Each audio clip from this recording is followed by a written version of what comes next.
keeps staring off the wrong way. He's not even looking at the man. Where am I? I wonder what's for dinner tonight. I shouldn't have taken that Viagra. I have to shit so bad.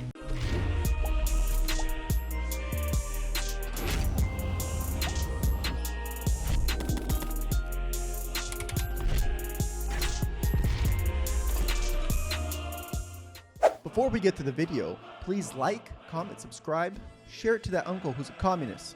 And if he isn't, he will be. Don't forget to follow us on Patreon at patreon.com/revolutionaryrhetoric. And Revolutionary Rhetoric is an affiliate of the Anti-Capitalist Podcast Network. All right, let's get to the video. All right, everybody, welcome. Hey, welcome back.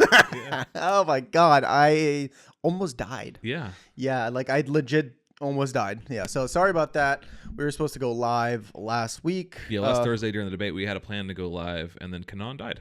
Yeah, and then came back to life. Yeah, like Jesus. Yeah. Like Jesus. No, I mean, you texted me, I think that was that Thursday morning. You're like, dude, you either got to do it alone or we got to cancel.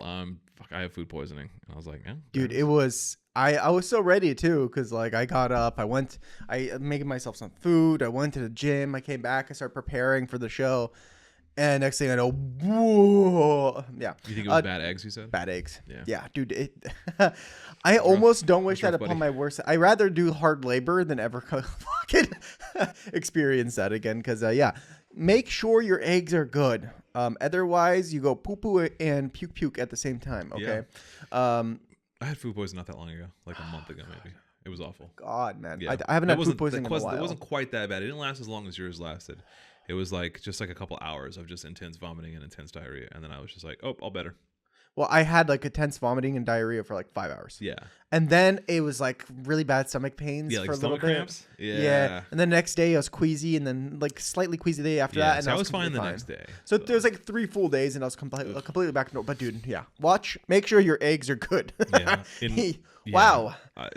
Yeah. Woo. Make sure your eggs are good, people. That's a PSA from Kanan to you. Yes. Well, I'm glad you're feeling better. I'm glad we're Thank back. Just There's that apologies for flag. everybody who. The fucking fascist flag, It's gotta be bro. the grand. The son. FF has come after us. The Not FF? the SS. The SS? Yeah, the FF. The FF. The fascist flies. Yeah. It can't be the same one. Flies don't live that long. Well, unless they got adrenochrome, you know. I think you made that same joke 3 weeks ago. Yeah. I would appreciate it if you did. Yes, thanks everybody for your patience. We missed a week. I know so many of you were just waiting patiently by your podcast app, and nothing ever came. Where are they? Like, you know, refresh. Sorry about that. I left for Vegas early Friday morning, and I hadn't packed or anything. So when Kanan said that like you could do it by solo, I was like, no. I mean, if Kanan's not there, I had so much shit to do that night, so I just didn't do anything. I feel bad because we had a couple people lined up to come join us for the live stream. We're gonna pop in, and we had to kind of like let them know. Yeah, apologies to them as well.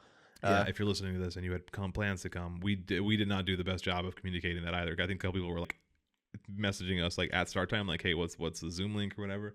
And yeah. Like, oh, sorry. Well, I did post. I did post on the story. I mean, I put a story, but I'm sure not everybody goes through our stories every single second that we post them. So yeah, but it's kind of hard to communicate when you're literally in the bathtub for 5 hours puking. Yeah, and I was not very communicative. I was driving around doing errands and shit, so I was also. You're about to leave. You're packing. So yeah.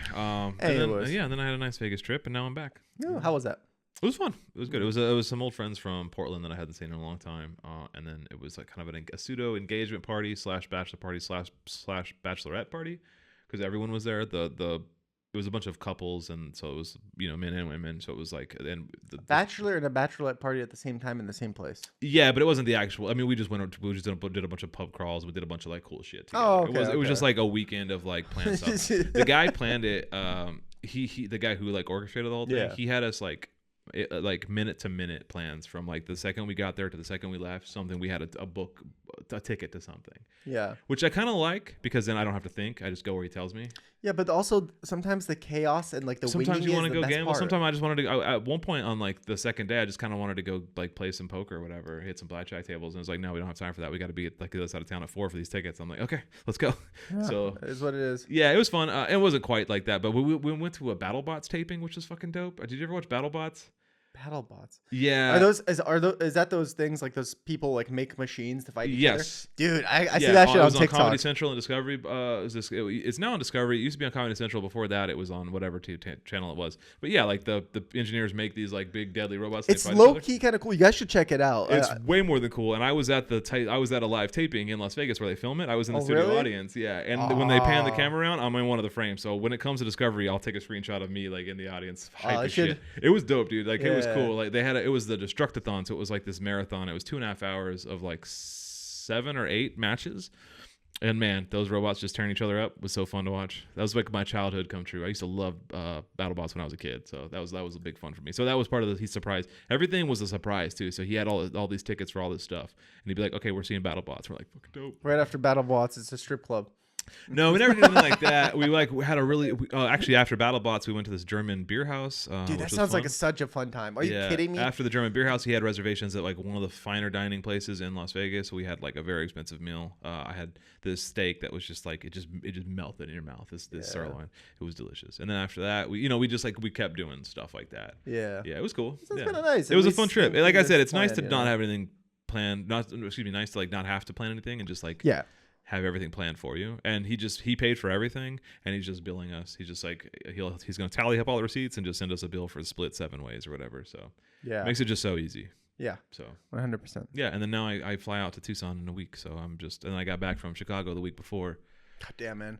And then Long Island a week before that. We got like Andrew Zimmerman over here just like flying places from a weird food. World's weirdest food or whatever. I don't know. Bizarre Foods. I don't know. No, from Discovery Channel. The bald guy who looks like a thumb, but he's really cool. He just eats bizarre. I don't have a fucking clue what you're talking about. All right, whatever. Yeah. Anyway, the first time I see that's the first. That's the first time. Anyway, hey, welcome back. So speaking of the debate and the live stream we didn't do of the debate. That's kind of what we're going to be like talking about for the first half of the episode today, because hot damn, what a clusterfuck that debate was. I mean, I was expecting something from the debate, but like the amount of importance this debate had for changing like the current political scope of the fucking election is but not crazy. In the way you think, right? Like typically that's the debate's point, is to see who is like gonna come out on top, right? Yeah. And it was a race to the bottom in this case. Who's the debate bro? Who is like the worst? It was just such a clusterfuck. Imagine the worst. If you didn't see it, or I've lived on a rock or whatever for the past week. Imagine the worst possible outcome, and then like imagine much worse. Go worse. Bro, like what the fuck? I was watching I watched toward the very end, the last like half hour, and I'm sitting here. I'm like, they have not said anything of substance. No. They were literally, it was just like two old men rambling about like feuds that they've had in previous lives. I just didn't know what was bizarre. Happening. And like most of it wasn't coherent, and like Jesus, Biden needs to drop out. Like that. Oh my God. At least Trump was saying nonsense words and just like making shit up left and right. And like I got a bone to pick with the moderators, because like nobody called anybody on any bullshit. Like they didn't fact check anything during the debate. The moderators didn't push back on any of the insane shit that Trump said. But at least he said it like with confidence and clearly. Everything Biden said is just like, we're gonna play some clips here in a minute, but man, like if you thought that was your guy, you are mistaken. That's not your guy. Biden needs to step down. He's a bad Palestinian. He's a bad. Yeah. I saw the best. Like, oh my God. I was like, what? He can articulate his words, but it made but the words themselves made no sense. Yeah, what? They're nonsense words. Yeah. Oh my God. He's it was just so great. But he's a bad Palestinian. And I was just like, what? That shit had me crying. I was like, let's roll the clip. And we'll come back in a minute, and like this is just gonna be a highlight of the lowlights, the worst of this debate. Such a shame you didn't go into comedy. Yeah. And not the fucking politics. Yeah. What was it? Like I saw this meme. It was like an alternate timeline where Trump was supposed to be a stand-up comedian. It was like the angel who made Trump was just like, wait, he went into politics? Then, oh no. Yeah. No. Do you watch any soccer? No. Any football? Oh my God. Okay. Although the Copa America started, I watched Chile play. I watched Brazil. Do you know any famous managers? No. Okay. Well, this manager, Jose Mourinho, that he's known to have like this egotistical. He's a very good coach, but he's very egotistical, and everything has to be exactly how he says it. And he's really old. He's like 70 at this point, and they're like he's kind of like on the downfall. He's sunsetting with his skills, and they sent him off to Turkey to Fenerbahce, so it's a club in Istanbul, and he sits there in Fenerbahce. And these are very passionate people about their soccer. Let me tell you, very passionate people. And oh, God, I'm picking up Trump's mannerisms. Very passionate people. Very passionate people, folks. And he picks up he got hired as a coach there. He picks up the fucking jersey and does this, and the crowd goes wild. I'm like, dude, if this guy chose anything else but a soccer manager in his life, we'd be fucking in trouble. He's like a dictator, like. That's crazy. I don't know anything about soccer managers. I don't know anything about soccer. Period. I like watching soccer games occasionally. The Euros are going on right now, man. Yeah, so there's 2 big tournaments happening right now, right? At the same Copa time. America and the Euro. Yeah. And since I've changed the law, what's happened? I've changed it in a way that now you're in a situation where there are 40% fewer people coming across the border illegally. It's better than when he left office. And I'm going to continue to move until we get the total ban on the total initiative relative to what we're going to do with more border patrol and more asylum officers. President Trump? I really don't know what he said at the end of this. I don't think he knows what he said either. I don't know what the fuck he just said. We had the safest border in the history of our country. That $2 trillion tax cut. He should have went into comedy, man. I'm telling you. What was he His doing? timing is so For good. example, we have 1,000 trillionaires in America. I mean, billionaires in America. Trillionaires. And what's happening? They're in a situation where I've seen this clip. He says nothing right. 8.2% in taxes. If they just paid 24%, 25%, either one of those numbers, they'd raise $500 billion, I should say, in a 10-year period. Christ. We'd be able to wipe out his debt. We'd be able to help make sure that all those things we need to do, child care, elder care, making sure that we continue to strengthen our health care system, making sure that we're able to make every single solitary person eligible for what I've been able to do with the COVID. Wasn't the tax rate higher than it is now under Obama for those very high percentile people? I don't know. I believe it was higher. Trump dropped them. Oh yeah. And then he never changed it back. Yeah, I mean that's the thing is like he could just. And that's the scam of electoral What was that meme politics. that was like re-elect me and I'll overturn Roe v. Wade or something? And it's like, yeah, my brother, you're the president now. Like, yeah, I don't need to re-elect you. Yeah, you just do it now. Yeah. If you could do it then, why can't you do it now? And we've talked about this at length before. Is they won't want if they to. fixed it, they wouldn't be reelected because there's no reason to. All right. With dealing with everything we have to do with look. Have you ever you never seen that meme? The old meme from like 2009. Have you ever oh my god, I'm gonna put it in the video. Okay, do it. Have you ever had a dreams that you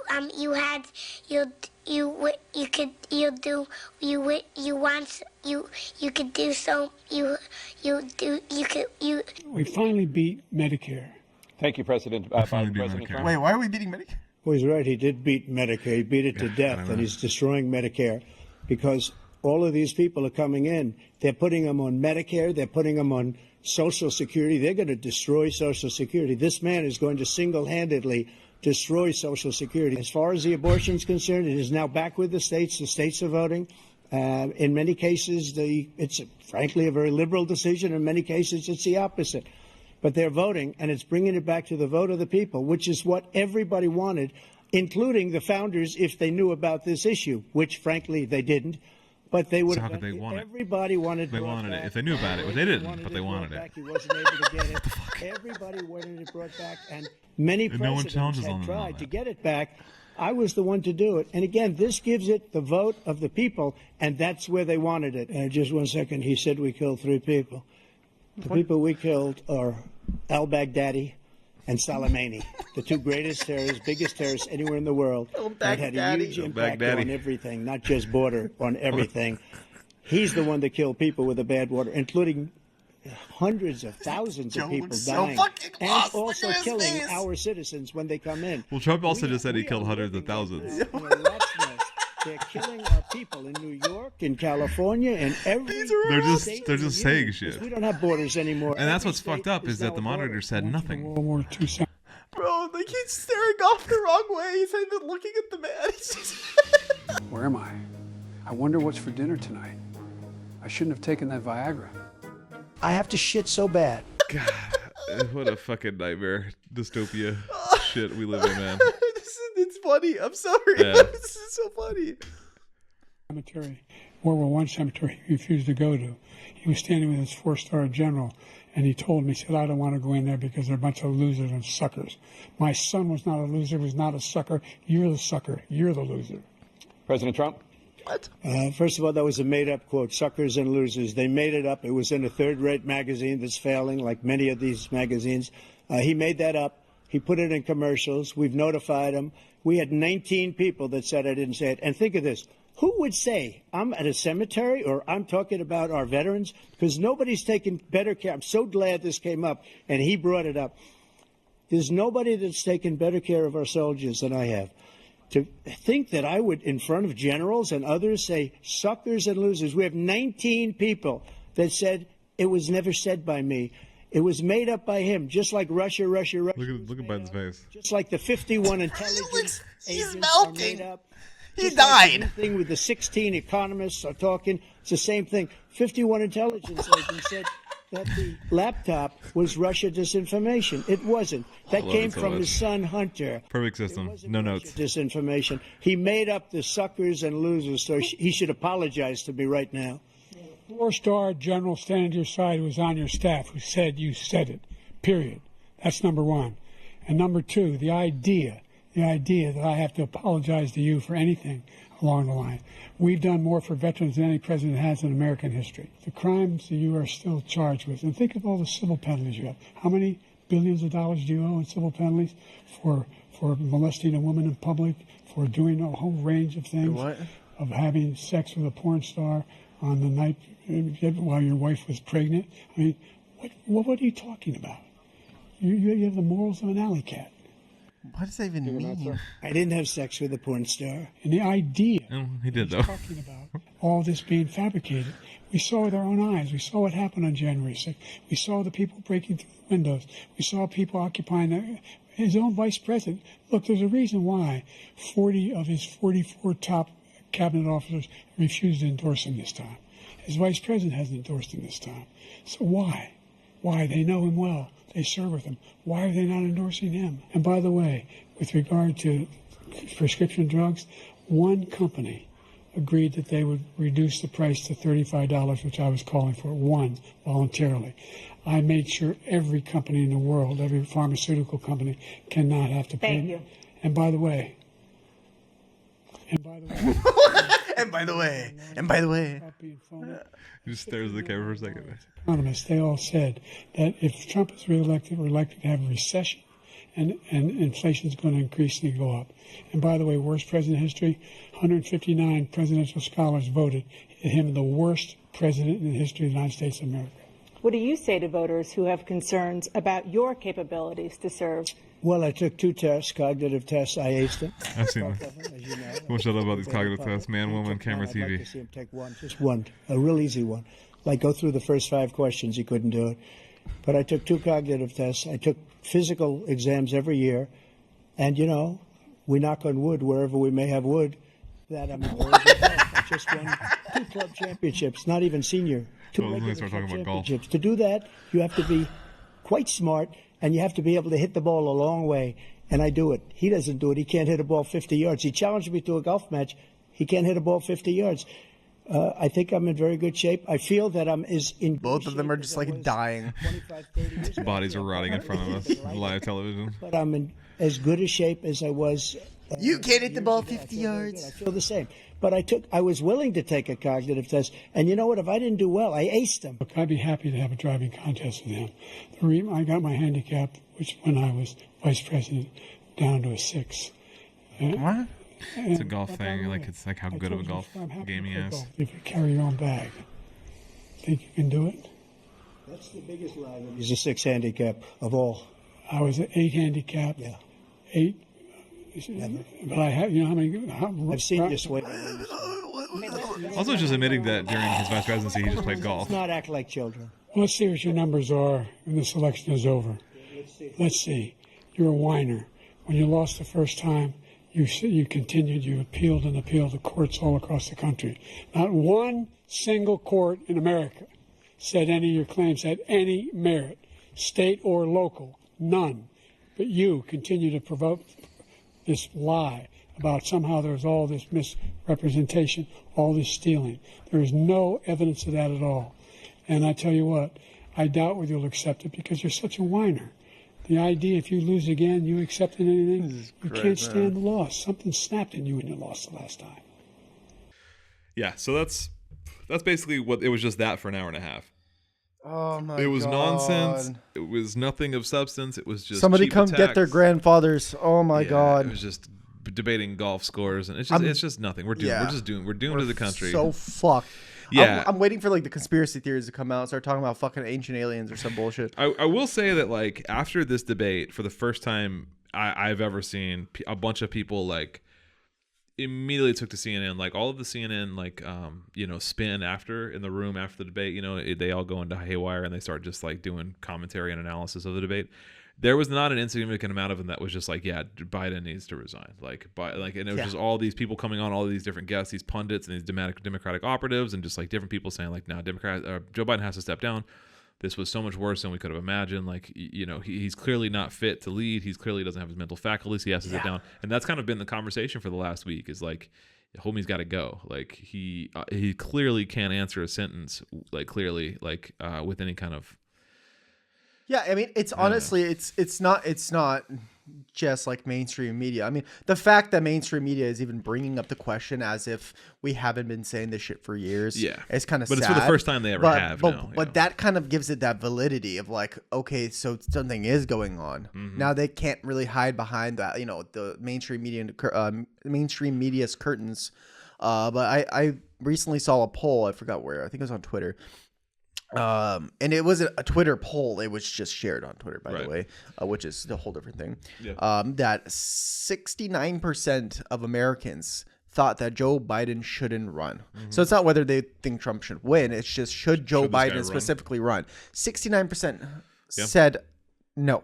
Yep. He should not run. So the vast majority of Americans are saying that means the vast majority of Democrats are saying it. If you are going down this path and you're going to keep this man in office, you lost his base. Yeah. You're losing the base. You're going to lose the election. Period. This is a death sentence. So it would be stupid not to move him. Yeah, it would. But I mean, they're not gonna. Biden said in the last couple of days, maybe it might have even been today, quote, absolutely not, end quote, that after like being asked to drop, he said he's absolutely not going to leave. He claims that it was just a bad night. He said he made a mistake. He just had a bad night. That happens, it's hard under the lights and everything, and just like kind of just making excuses and just complaining about how that it was just basically it's just one mistake. And then so people are kind of being divided along in like the Democrat side. People are kind of being divided into two camps about this of like a lot of people saying he has to drop out. Like we're doomed. We have to find a new candidate for him. On the other half are saying no, we're fine. He's great. He's got it all together. There was the Association of Governors of all the Democratic governors, I guess, met with Biden within the last 24, 48 hours, and every one of them came out of that saying like, oh, he was great. He was spry in there. He was doing fine or whatever. So I'm still thinking that behind the scenes they're preparing for if he does drop out. They have the instantaneous. Like they can pivot. It's ready. Because here's the thing: if they do say that he's going to step down now, they don't have the time. It's going to create that chaotic scene where they don't have anybody completely ready. The convention hasn't even happened yet. The convention's not till mid-August, so like they can still. He's still technically not the nominee because the convention hasn't happened. He hasn't accepted the Democratic nomination. To be fair, exactly. Neither has Trump. So like they have a month and 2 weeks essentially at this point where they can. Before the nomination is selected, and I would not be surprised if during that nominating, during the convention, like in the nominating process, that like there is either somebody else being put forward or something. A lot of people have been saying like Gavin Newsom. People have been saying Gretchen Whitmer. Yeah. Kamala Harris, obviously. Big Red. A lot of people saying Pete Buttigieg. God, please. No. Yeah. But nobody's saying Bernie, which I find annoying because like. Not that I'm a big Bernie fan anymore, but obviously he's the best choice of that field. He's also very old, so like you wouldn't really be Yeah, but they're not friends with Bernie. Bernie, Yeah, I mean, he wouldn't be in the question. Yeah. No, he wouldn't be in the question. Yeah. He'd rock the boat too much, even though he's just a fucking social democrat. He'd rock the boat. But I think at the end of the day, they will have a ticket ready to replace him if he makes another gaffe like this. If he fucks up again like this, it's over. Definitely gonna. I mean, it's over. So they're gonna keep him out of the limelight. That's what I'm saying. They're just gonna keep him out of. They're gonna completely. But how are you gonna keep your presidential nominee? He has to like go to. They're going to lose if they don't change him. They're going to lose. It doesn't fucking affect me. I don't give a fuck, right? Fuck the Democratic Party and the Republican Party. At the end of the day, we're going to be living through imperialism and pseudo-fascism here. Yeah, that's not the problem. I mean, so like all this is to say, like exactly right. Yeah. Like all this is to say is like we don't really like we're not like trying to strategize and like help Biden get elected or help the Democrats get elected. But I also don't want Project 2025. But we also don't want Trump. So like if you have a brain and you're a leftist, you're in you're between a rock and a hard place because like there really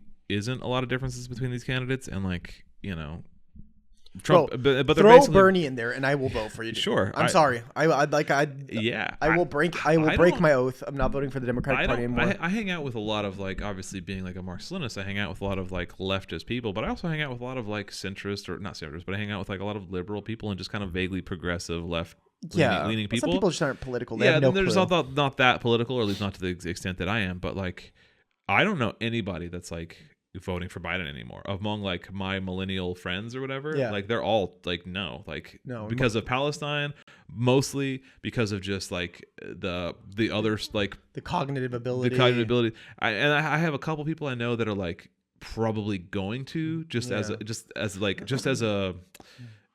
to stop Trump, they would do the thing of like, oh, they'll give a shame vote for Biden. But most people I know like did that in 2020. They swallowed their pride. They went to vote for Biden even though they really didn't want to. Yeah. And then they say never again. And I am that camp. I voted for Biden in 2020 just because like, I surprisingly voted for I shouldn't have. For a PSL. Yeah, okay, that's fair. I regret it because he's the worst, and I did it just as like a stop Trump type thing, and like he's the worst possible choice, but Trump is worse. And at that point, I said never again, like never again. So fuck Biden. But anyway, there is some, besides this being funny, there is some actual fallout to this. Trump has kind of picked up a couple of points in basically every poll. He's ahead now. He was already kind of ahead in most polls. Now he's anywhere between 3 and 5% depending on the poll ahead now, which is no joke. It's fucked. You're over. Yeah. It's over. It's kind of over. Biden's cooked, as the kids would say. Yeah, it's cooked. Trump is cooking. Biden's cooked. I mean, it's pretty much over.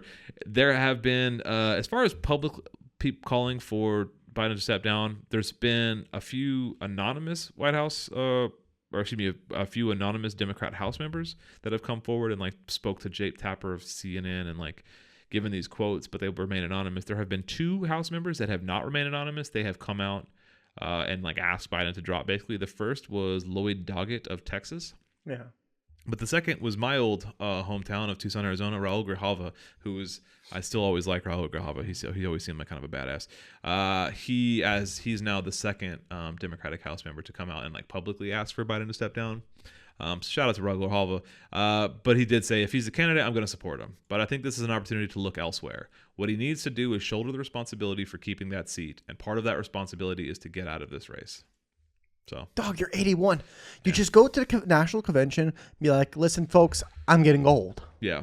I thought I could take it. I just can't. I'm at 81. I can't see myself at 85 taking on the hardest job in the fucking country. Yeah. Right. And just be like, I want to pass the torch on to Kamala. She's been in the administration, blah, blah, blah. She is great. She'll keep on all the things that I've wanted, blah, blah, blah, blah. Right. Done. And everybody can be like, thank God. And listen. Nobody likes Kamala. Nobody likes Kamala. But like a lot of people are not voting for Biden because they believe he is not cognitively fit to become president, not because they don't like his fucking policies. So I don't know why I'm giving Democrats fucking advice. Strategic advice, yeah. Take Kamala. It's a better chance than Biden. She might still lose, right? But throw in, I think she would. Newsom in there. Throw Newsom in there and throw somebody else in there that has good speaking abilities. I mean, I think the best. Let me put on my Democratic operative hat. And I know we kind of laughed at him earlier. But the best chance to win is Pete Buttigieg. He has the most national recognition. Comes off as very like bright. He comes off as very eloquent. He's like a fast talking, like he's like good with the quips and the clapbacks, and he's like pretty snarky when he's dealing with conservatives. I'm by no means I'm a Pete Buttigieg fan. I fucking hate Pete Buttigieg. I think he's an actual CIA plant. I'm pretty sure he's like a CIA psyop. Didn't he go to, what was that, McKinley? Whatever? Yeah, McKinsey. Yeah. I mean, he's the worst, and I hate him. But I'm just saying, if I were a Democratic, like if I were the DCCC or the DNC or whatever, I think Pete Buttigieg is your best bet. He just has the most global or national recognition. Yep. Like everyone knows Pete Buttigieg. He's been all over the news for years. He's part of the administration. The Democratic, and he's currently part of the administration. But the Democratic bench is not that deep right now. There's no stars in the Democratic. I think Party. The only star that's future would be either Pete Buttigieg, which is garbage. If that's a star, then your galaxy is dying. Yeah. Well said. Or Newsom, who's just another slimy He's just basically Barack Obama if Barack Obama was white. Yeah.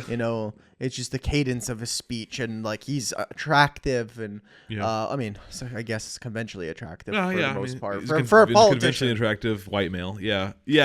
It's basically there you go, Democrats. Gretchen Whitmer, Gavin Newsom, Pete Buttigieg, Kamala Harris. Those are kind of like your only four really like contenders. But if you think of on the Republican side of like who's like I guess AOC maybe like, but I don't. I mean, you know what I mean? Side, no. It's on the Democratic side. I'm just trying to think of more people. But if you think of the Democratic side or the Republican side, there's so many people, right? There's like you got Ted Cruz and Marco Rubio and Marjorie Taylor Greene, and just all these people that are like ready to go. Like if Trump were to drop dead, you could basically swap in any of them. The Democrats just don't have that. I don't know. I'm kind of over talking to the Democrats and Republicans, but we're all doomed. No matter who wins, we lose. Yeah, so we're all fucked, dude. It's there's a poster for, I think it's Godzilla versus Kong, and that's the tagline for the movie is no matter who wins, we lose, and that's Trump and Biden. That's kind of deep, yeah. God damn. Yeah. All right. So that's annoying. Alrighty. Well, I guess we're not done talking about Trump and Biden because the next story is basically related to that. Kind of. The Supreme Court has basically said that anybody that is a president can basically commit what's called a presidential order, or what's the proper term for the executive order? A presidential or an executive order. Oh, just an official act, yeah. Thank you. An official act, and basically any official act cannot be that act could not cause that president to be convicted of a crime. Yeah, basically it just gives presidents immunity to crimes. They now can commit crimes with impunity. So, and the only caveat to that is so long as they're official acts. But people have kind of said that there's no like real definition. The line for what is and isn't an official act is incredibly blurry. Oh my god. So like you can basically just like if it's done within the White House, then you know what I mean? Like if you want to like do a bunch of cocaine and bang hookers in the White House, you can make a legal argument that that's an official act. That's obviously an extreme example, but my point is that like this assassination, dude. Yeah, this gives presidents complete and like what a lot of people I'm seeing on the internet are like they've always had this like Obama just murdered like weddings left and right. Trump has done the same thing. Biden has done the same thing. Like they're all just absolute murderers. If you use the military, it is considered an executive act. It's considered an official act, right? So this doesn't really change much. The only thing it kind of changes is like the optics of like because like that's all Democrats or all liberals have been talking about is like once we get him convicted, we won't have to deal with him anymore. And it's like great, he's convicted of 34 felonies, and then it's like so what? He can just pardon himself. Yeah, like, it means nothing, guys. But it's what's crazy to me now is like now they can commit war crimes, right? Yeah, that's what they could be like, all right, SEAL Team 6, please assassinate the Prime Minister of I don't know, fucking Iran. Yeah, boom. Go bomb this building that has one ISIS official, and they end up killing 150 people. But it can't be constituted as a war crime under U.S. law because it was an official act from the president. The worst case scenario here is Trump takes this to heart. Trump gets reelected, and then just carpet bombs Gaza, carpet bombs Iran, carpet bombs Yemen. Like I mean, anything he considers a Houthi, Iranian, Hezbollah, Palestinian, Gazan, like Hamas, like it doesn't matter because he can just be like, oh, I can't be charged with the crime, so let's just, if there's a handful of women or children Hezbollah is on the terrorist on the list of terrorists by the United States. So they're just They're doing attack them strikes on terrorists. Impunity with the entire cities that they may be housed in. Like basically do what Israel is doing to Gaza, Trump could do to Iran. Not that they haven't already done this to like Baghdad and Fallujah, and like we just fucking destroyed Afghanistan and Iraq with impunity. Like not like they were ever going to get convicted of crimes there. So like again, it kind of really doesn't change much. Presidents have always had immunity from crimes. I mean, look at fucking Bush literally invading Iraq, and it wasn't a war. It was like just hundreds of thousands of innocents dead. And because Hezbollah and Hamas are not a country, they're considered a group, and they're considered a terrorist group. They could literally, the U.S. can go and now attack those countries. And just do that and then claim, and then nobody can do anything about it. Not that they had the option of doing anything about it before. But now it's like legally under our own law, then nobody can bat an eye, period. It was legal. And get out of here with that. But the UN would stop them. The UN isn't going to do shit. What has the UN done? UN's dickless, and they wouldn't do anything. So like I think that's the worst case scenario. That's the real like scary scenario is Trump being elected and like not domestic problems, which would be bad, but I think like international just like assassinations, bombings, just like absolutely fucking kicking off World War III like the second he's in office. Yeah. That's the worst case scenario, I think. Yeah. And so Jesus Christ, man. It's just kind of scary because this Supreme Court is honestly running off willy-nilly, doing whatever the fuck they want. All like a lot of the major like downfalls of like laws have been placed recently have been from the Supreme Court. Yeah, they're completely like just running wild, just like overturning shit or just making up like stuff like this. Not making up, but like making these rulings. Yeah, and so I've seen a couple of people say that we could counter these things by either packing the court, which is legal. You can pack. Yeah, the but court. Biden said he won't do that.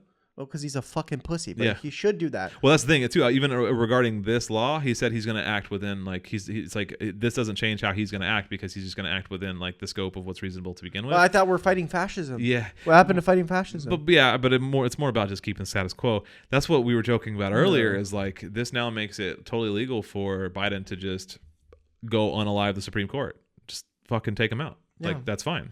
You can do that now. You could have always done that. He doesn't even have to do that. Yeah. Legally, you can add term limits to the judges. Legally, it's not in the Constitution that they can't. They're there forever. You know, these are just like certain presets that have been established. 100 years or 150 years. I'm pretty sure it is in the Constitution that the Supreme Court serves forever. I don't think so. I think there's a loophole. Yeah. In the Constitution. Talking, I'm gonna look it up. Yeah, I don't think so. I just recently watched a video about this. That you can do some sort of create some sort of regulation, because I think in the Constitution it says you can regulate the Supreme Court, which means you can change things like term limits. But also there has been things like what was his name? John Roberts. Mm-hmm. Is that one of the Supreme Court justices? Yeah, that's the Chief Justice. What the Chief Justice is actually a big proponent. He is fan. Jesus Christ, my English is proponent. Not you had it right. Proponent. Yeah, a big proponent of doing things like jurisdiction. You got it, man. Work through it. Sound it out. That should make fun. It's English is your second language. No, it's pretty much my first. No, jurisdiction. Oh my God. What word are you trying to say? The sphere of activity which the legal authority of a court or other institute extends. Yes. So the jurisdictional. I don't know why I can't say that word. Jurisdictional limits. So they can actually create laws. When creating new laws, they can actually apply a limit to their power, saying pretty much you can create this law, and at the bottom it says the Supreme Court can't change this law. Okay. And I forgot what that was called. Basically, in Section 2, it basically states that Congress can make regulations, and it's very broad. Yeah. And so with making regulations, you can make term limits. Yeah, because what the Constitution says is that they just hold their office so long as they have quote-unquote good behavior. That's all and then you make regulations based upon that behavior. So the Constitution doesn't say they can't have term limits. It just says that they can.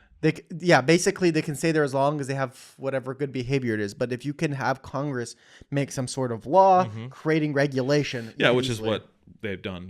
That's just they interpret the Constitution, and then it's up to the Supreme Court to. But the problem is that if anybody were to sue over that law that Congress makes, and it made its way to the Supreme Court would be then reviewing a case about the Supreme Court. Yeah. And like, how would you then claim that you don't have a conflict of interest? Like, would you recuse yourself as a 9-person behind? Like, I don't know how that would work. That'd be a very interesting legal question.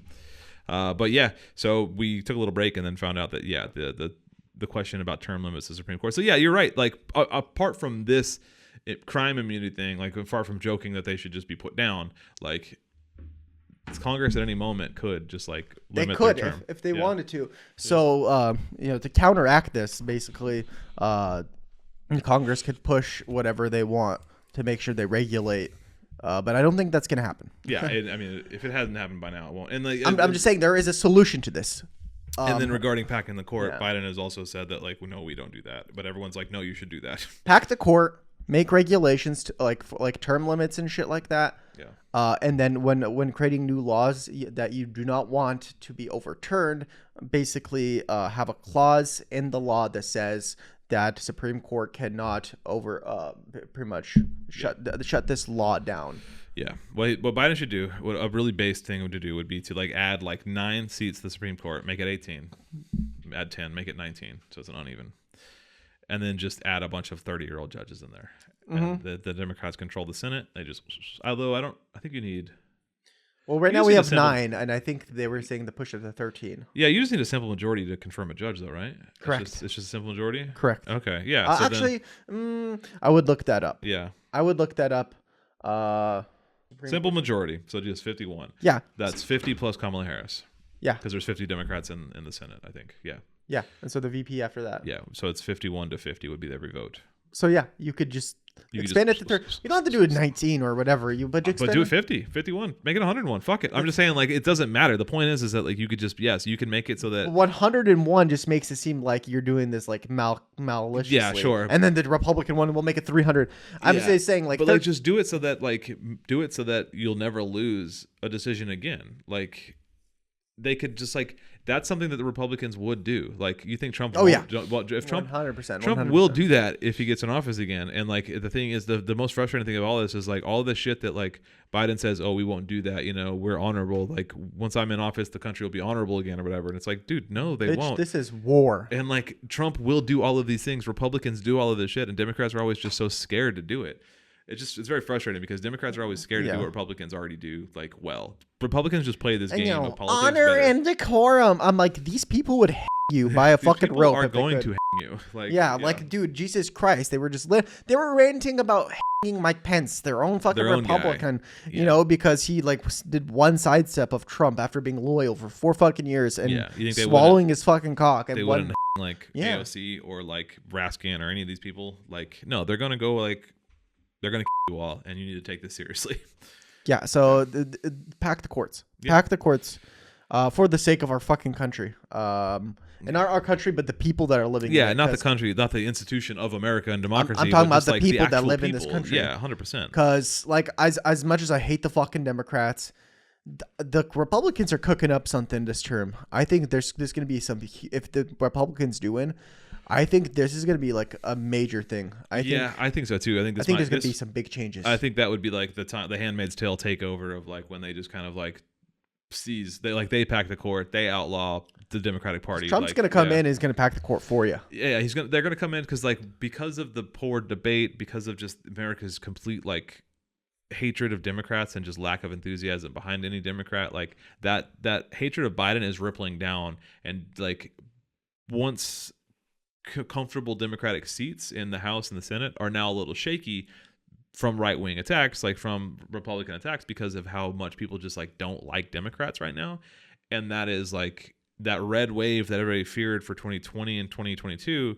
That I think that's actually going to happen now in 2024. Yes, I think believe so as well. The Democrats are not going to win the House back, and I think they're going to lose the Senate, and they're going to lose the White House. So they will have a Republican-held majority in Congress, in the White House, and the Supreme Court. All 3 branches of the government will be held by the farthest right, populist, like pseudo-fascist America has ever seen. All at one time, they will have every branch of the government. They will have most state houses in the country. They'll have most judges in the country are appointed by Trump.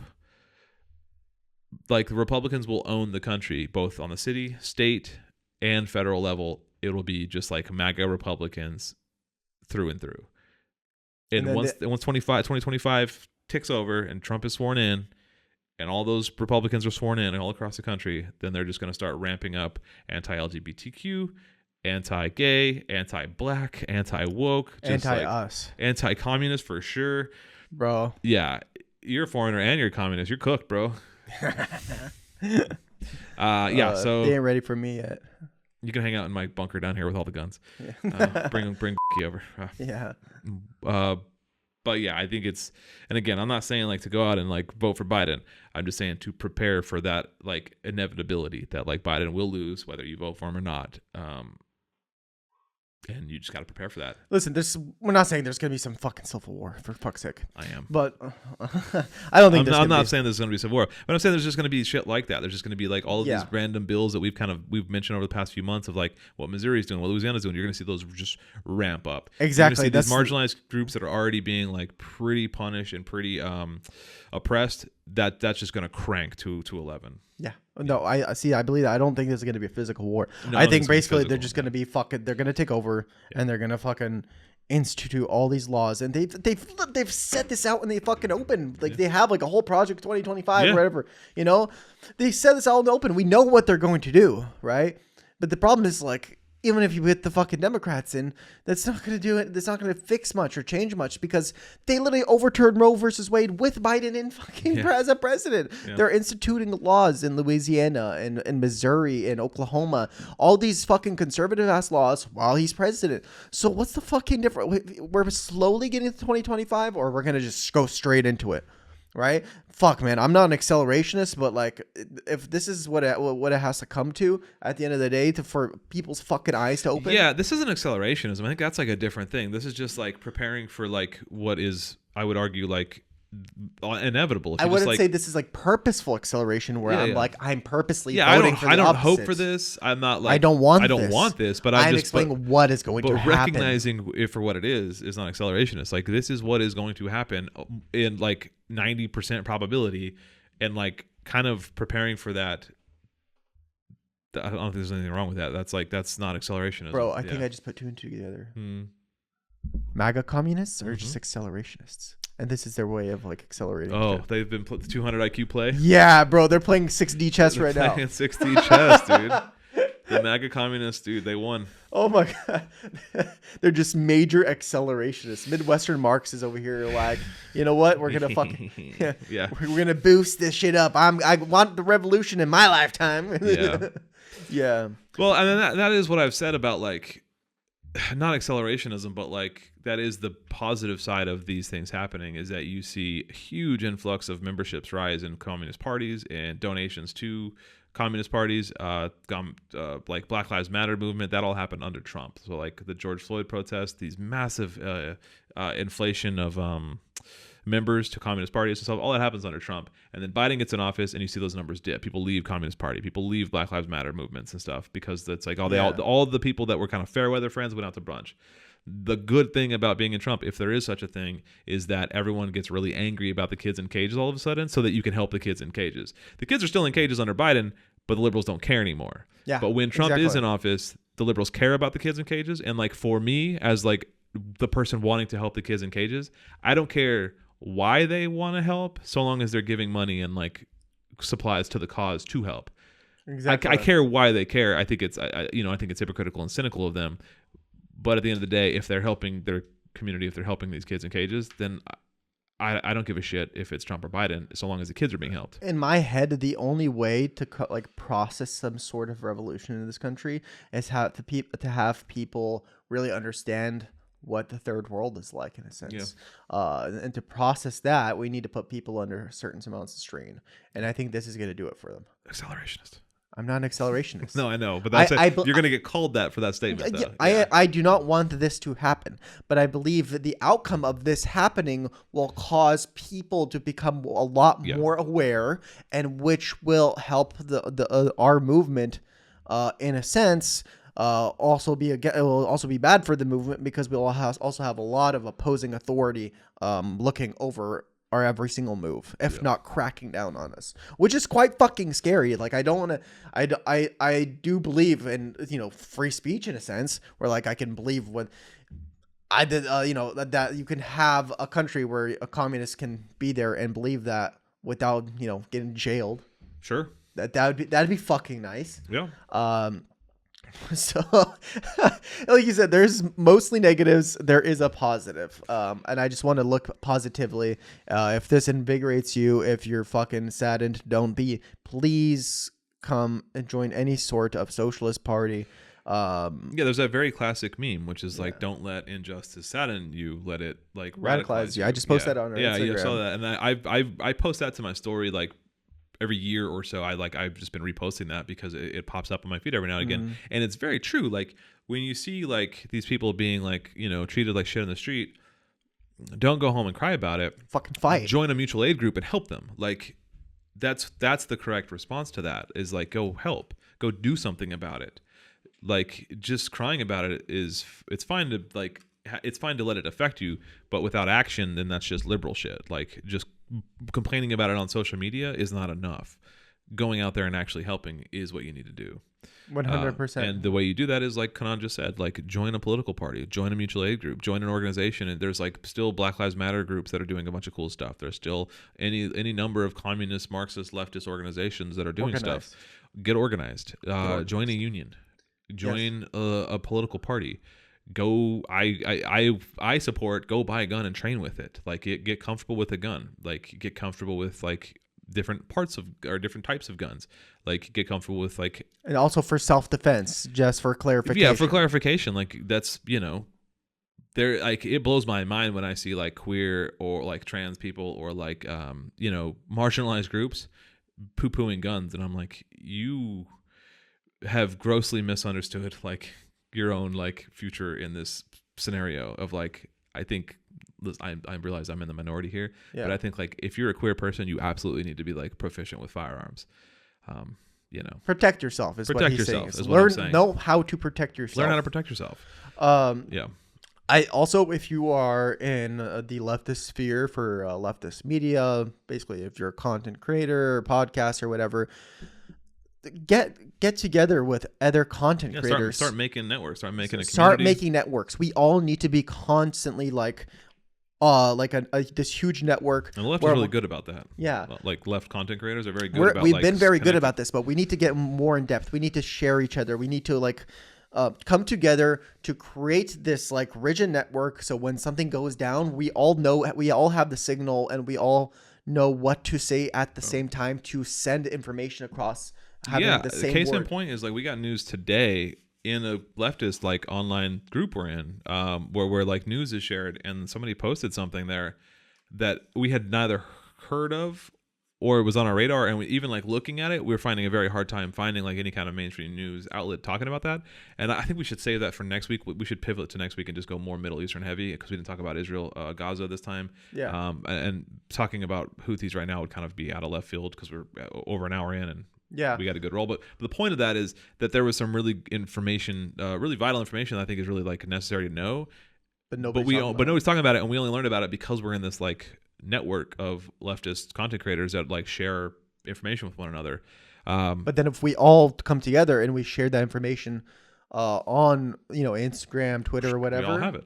We're sharing it to everybody. Then you guys are informed. So just I don't know. I feel like we've been preaching for a while at this point, but it's good information. Get out there and do something. Well, this is a big turning point. Yeah, I think it's American important. Politics. Yeah, I think these next few months are really going to turn. I mean, it's only a week out for the debate, so like we don't know what's going to happen. Biden could die. Trump could die within the next 3 months. It's been a very interesting three-ish months time. And like, dude.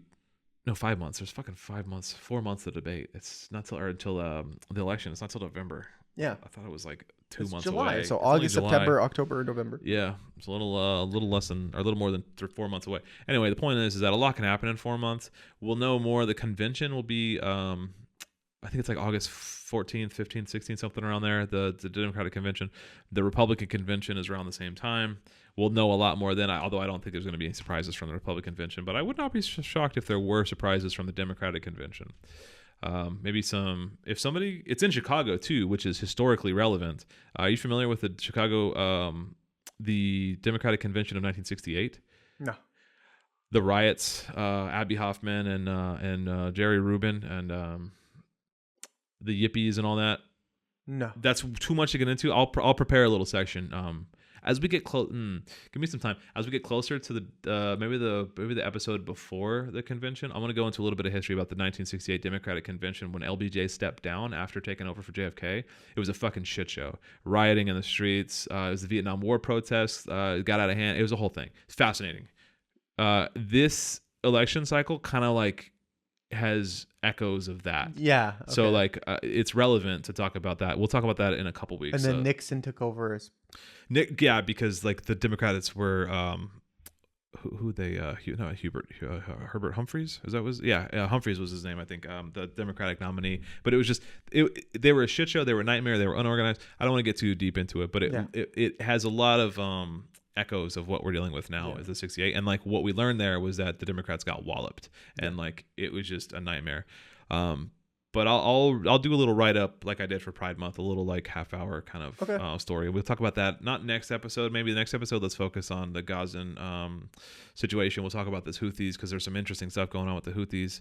Maybe we'll find some more Middle Eastern stuff, and then the week after that will be the week before the convention. Unless something big breaks. And then something big breaks, and I'll get a little story ready on the 68. Yeah. So quick heads up, actually, for all of our listeners and viewers, we next week will be on Left of the Projector show, the podcast. Yeah, go follow Left of the Projector if you haven't. It's a really cool leftist movie. So it's like taking modern movies or examining cinema through a leftist lens called Left of the Projector.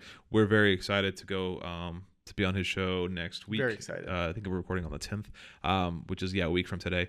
I don't want to give away the movie that we're doing, but no, we're not going to give away. But that is my personal favorite movie. That's why I chose it, and I'm so excited for you to see it because it is a fucking. I was thinking about watching it. It's a trip of a movie.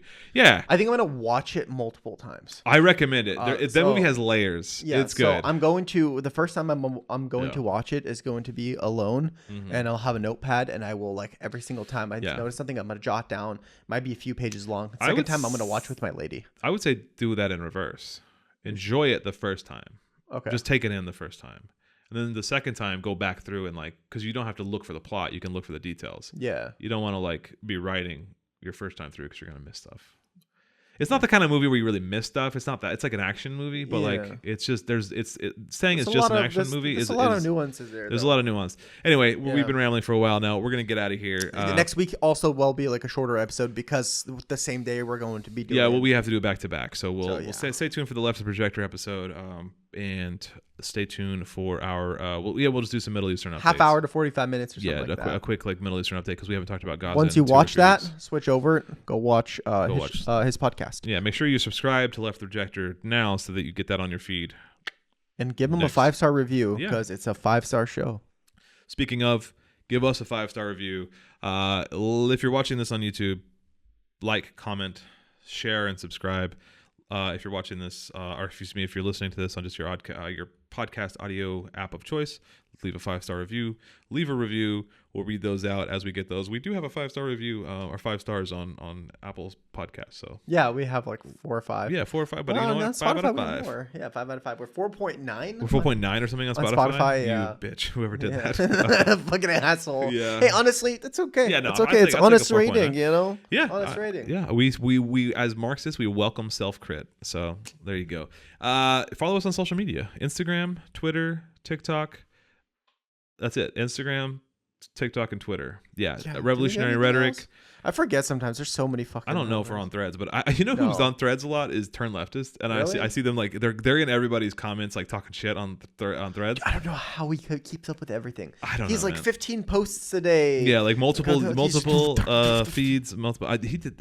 Mike did a really cool debate series recently. He was on another guy's Hopeless Romantic. I follow Hopeless. Yeah, did you see the debate he did with the Ukrainian medic? Yes, I watched a little bit of it. Yeah, I listened to both part 1 and part 2. The first one was a little spicy. They were getting pretty heated. The second one was a little more amiable. I didn't watch his part 2. I just watched maybe like half of part 1. Okay, yeah, I listened to them both. I do the audio feed, but it was good. I like that. Anyway, the point is, follow us on social media. Follow us wherever you get your podcast apps, and don't forget we do have a Patreon.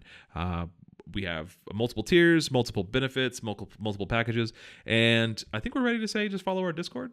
Yeah, I think we're. I want to scrap the whole like $3 for the Discord, and we could change that into something else and just give Discord away. Yeah, everyone for free. It just seems like that's something that should be free. We'll have a link to our Discord in the description. Just go ahead and join our Discord. It's going to look pretty barren because you'll be the first. If you join this, you listening right now, you'll be the first. You won't be. There's like 10 people in there, but. You'll be the first. The first rando. The first rando, yeah. The first non-guest, yeah. Exactly. The first leftist content creator. Exactly. Yeah. So yeah, hop in there. It's going to be free now. I put a link that does not expire. Please join. Yeah, sweet.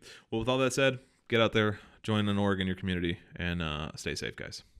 Bye. Peace.